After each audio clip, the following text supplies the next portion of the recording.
Okay, we're back with North Korea's government in the journey to the Eastern Hemisphere, and we'll dive right in. So, the Democratic People's Republic of Korea was formed as a communist state in 1948. It has been run as a one-man dictatorship since its beginning. It has a constitution, which has been revised extensively since then. Although the Constitution claims to provide freedoms for religion and speech, people are strictly controlled by the communist government and have little freedom. The head of state is no longer called president, since the title eternal president was reserved for Kim Il-sung after his death. Instead, the chairman of the National Defense Commission is the supreme leader.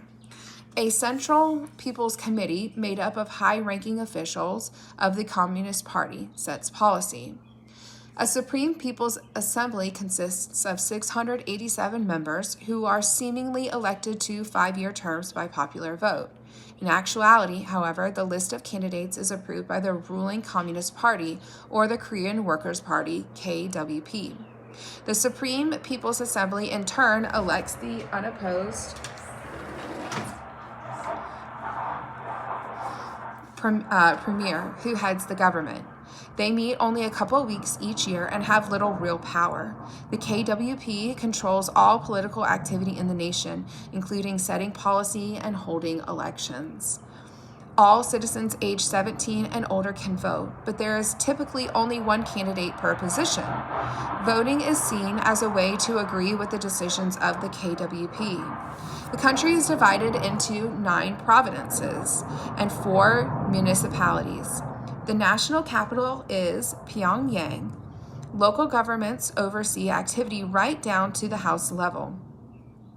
Military service is compulsory for men, giving North Korea one of the world's largest military forces, including a 1 million-man army, 110,000-man air force, and a 60,000-man navy. Men serve for 3 to 12 years, and women may volunteer to serve. So moving on to North Korean culture. Koreans have a distinct identity and culture despite centuries of foreign influence, especially from China, and attempts by the Japanese to do away with Korean culture.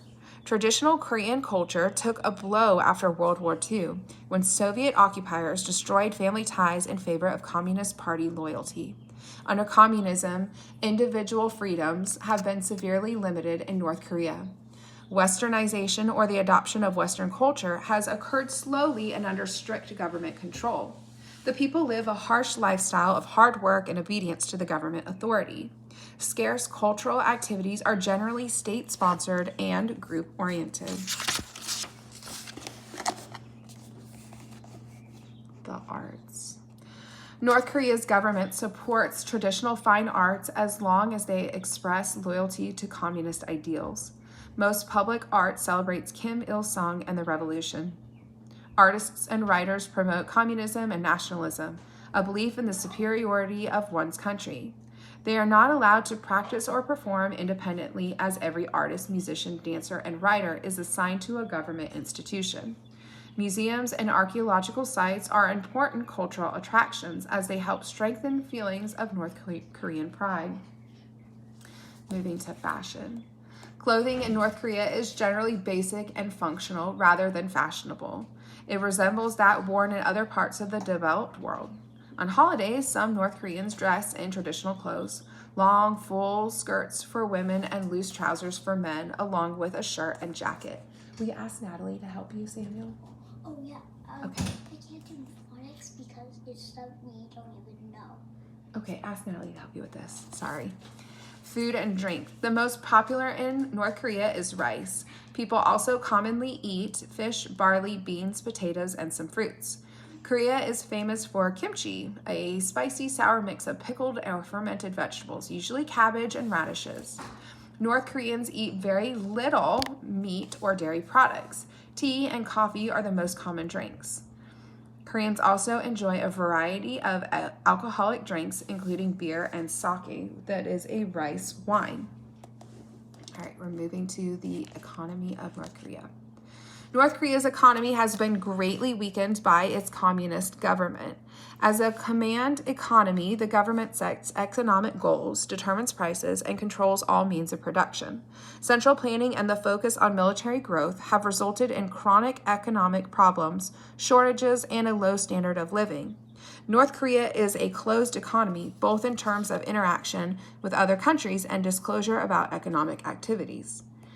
National industrialization and the focus on self-reliance have resulted in insufficient substandard consumer goods and lack of foreign investment. North Korea is one of the slowest growing economics in the world. A disastrous 2009 effort to reform the currency caused severe inflation and economic hardship. North Korea has recently attempted to establish special economic zones to improve trade and cooperation with other countries. Although North Korea, a reasonably large labor force with 12.6 million workers, its economic output per person is one of the world's lowest. Roughly 37% of workers partake in agricultural activity and 63% in industry and services. Industry makes up almost half of the nation's economy, with another 33% coming from services and 25% coming from agriculture.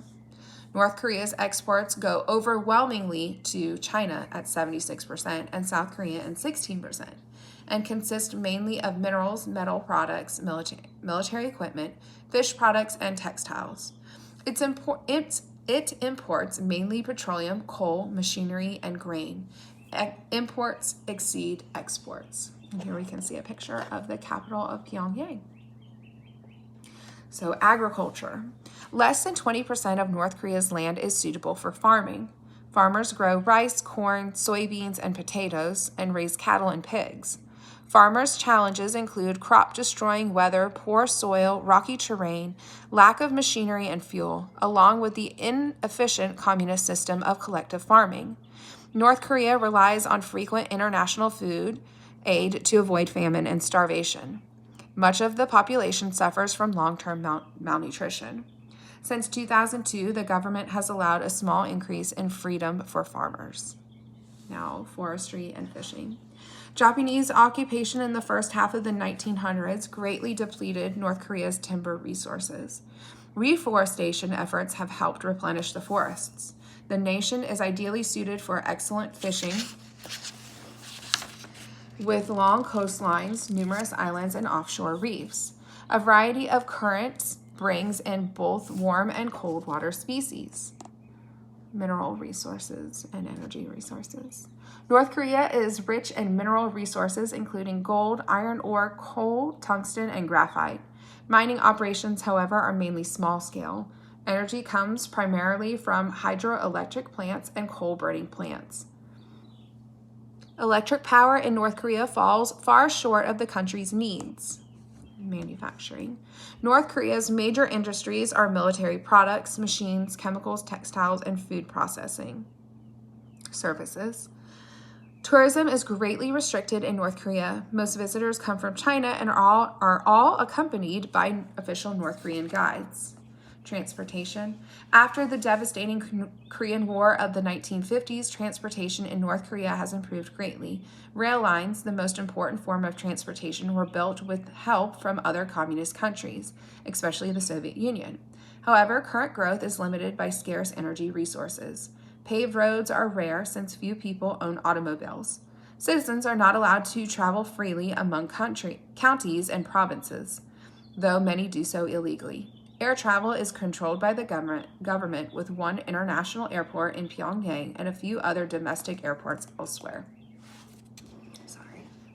Communication. All media outlets in North Korea are strictly state-controlled and heavily censored. The government is responsible for several daily newspapers, periodicals, radio broadcasts, and television programs. These outlets all promote communist ideology and North Korean nationalism. Through extensive government effort, radios are in almost every home and village and almost as many televisions. Government radio broadcasts are often blared through loudspeakers in public places and villages. Foreign broadcasts are banned and the government jams all such signals. Internet use is greatly restricted. And we will end there today and pick back up with North Korea's history. Thanks for reading with me.